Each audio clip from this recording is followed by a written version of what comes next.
ডাকসু নিয়ে প্রতিবন্ধকতা আসলে শঙ্কার একটা জায়গা থেকেই যায়, যেহেতু খুবই রিসেন্টলি আমরা আমাদের ক্যাম্পাসে কয়েকটি হত্যাকাণ্ড দেখেছি। সেটিকে আসলে উড়িয়ে দেওয়া যায় না। ক্যাম্পাসের নিরাপত্তা নিয়ে আসলে প্রশাসন কতখানি তার পদক্ষেপ রাখতে পারবে সেটার উপর অনেকটাই নির্ভর করছে, এবং কতটা নিরপেক্ষভাবে নির্বাচনটা সম্পন্ন হবে সেটার উপরও নির্ভর করছে। আমরা দেখেছি তোফাজ্জল হত্যা, সাম্য হত্যা, এবং এর সাথে বিচারহীনতার একটা বিষয়।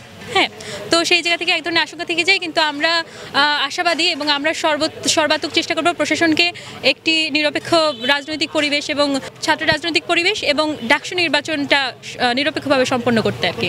সিদ্ধান্ত এখন পর্যন্ত মনে হচ্ছে এটি একটি শিক্ষার্থী বান্ধব তফসিল ছিল, যেহেতু এখানে সব মতাদর্শের মানুষ, সব মতাদর্শের দল এখানে অংশগ্রহণ করতে পারছে। সমাজতান্ত্রিক দল, মধ্যপন্থী দল, ডানপন্থী দল, সবারই আসলে আমরা সমান অংশগ্রহণ দেখতে পাচ্ছি, এবং এখানে ছাত্র দল আছে, এবং এমনকি শিবিরের প্যানেল আমরা দেখতে পাচ্ছি, যেটি অনেক বেশি প্রচারের লাইমলাইটে আছে। তো যেহেতু এখানে সবারই একটি অংশগ্রহণমূলক পরিবেশ আছে, তাই আমি মনে করছি এটি শিক্ষার্থী বান্ধব এবং নিরপেক্ষই এখন পর্যন্ত আছে। জয়ের ব্যাপারে আমরা আশাবাদী, কারণ আমি বলছিলাম একটু আগেই যে আমাদের ৭১-এর যে মহান মুক্তিযুদ্ধ সেটিকে ধারণ করা এবং সেটি নিয়ে আসলে প্রকাশ্যে সোচ্চার হওয়ার এখনই আমার মনে হয় সবচেয়ে যুক্তিযুক্ত সময়। কারণ যেখানে মুক্তিযুদ্ধকে অনেকভাবেই ছোট করা হচ্ছে, মুক্তিযুদ্ধের ইতিহাসকে আসলে বিকৃত করা হচ্ছে। আমি যদি রিসেন্ট ঘটনা বলি, যে শিবিরের প্যানেল সমর্থিত এবং একজন নেতা, তার নাম হচ্ছে জয়নুদ্দিন, তিনি রিসেন্টলি একটি স্ট্যাটাস শেয়ার করেছেন। সেখানে লেখা আছে যে আমাদের মতিউর রহমান, বীরশ্রেষ্ঠ মতিউর রহমান, তিনি হচ্ছেন একজন পাকিস্তানের গাদ্দার। তো সেই জায়গা থেকে আজকে হচ্ছে বীরশ্রেষ্ঠ মতিউর রহমানের ৫৪তম মৃত্যুবার্ষিকী। তো সেই জায়গা থেকে আমরা মনে করি যে উনি আসলে বাংলাদেশে থেকেও বাংলাদেশের এই স্বাধীনতার ফলাফল ভোগ করছেন। তিনি ঢাকা বিশ্ববিদ্যালয়ের মতো বিশ্ববিদ্যালয়ে পড়েও তিনি আসলে এই মুক্তিযুদ্ধটাকে দেখছেন পাকিস্তানের লেন্সে বা পাকিস্তানের দৃষ্টিভঙ্গিতে তিনি আসলে দেখছেন।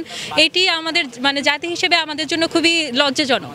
তো এই সময় আমরা যদি ৭১ নিয়ে কথা বলি বা কথা না বলি, তাহলে আমরা মনে হয় যে আমরা আমাদের আসলে আত্মপরিচয়ের জায়গাটার থেকে বঞ্চিত হব আস্তে আস্তে। তো আমার মনে হয় যে আমাদের যে প্যানেলের নাম অপরাজেয় ৭১, অদম্য ২৪, এটি খুবই যুক্তিযুক্ত এবং এটি আসলে গণমানুষের বাংলাদেশের প্রতি যে কমিটমেন্ট সেটিকে ধারণ করে। সেই জায়গা থেকে আমরা আমাদের প্যানেল নিয়ে খুবই আশাবাদী। নির্বাচিত হলে আমি যে পদে প্রার্থীতে ঘোষণা করেছি সেটি হচ্ছে মুক্তিযুদ্ধ গণতান্ত্রিক আন্দোলন সম্পাদক।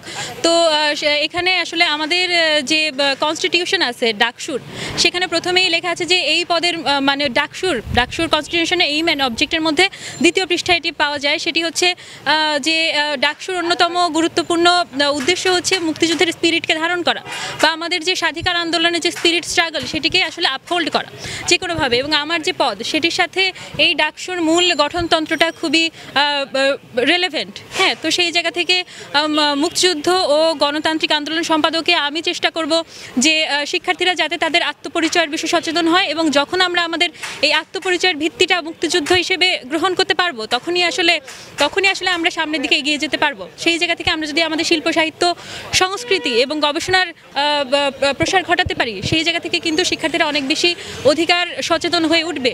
এবং আমি মনে করি যে ঢাকা বিশ্ববিদ্যালয়ের মতো ঐতিহাসিক একটি জায়গায় শিক্ষার্থীদের আসলে আত্মসচেতন হওয়া, নিজেদের অধিকার সচেতন হওয়া খুবই গুরুত্বপূর্ণ সম্পূর্ণ জাতির উন্নয়নের জন্য।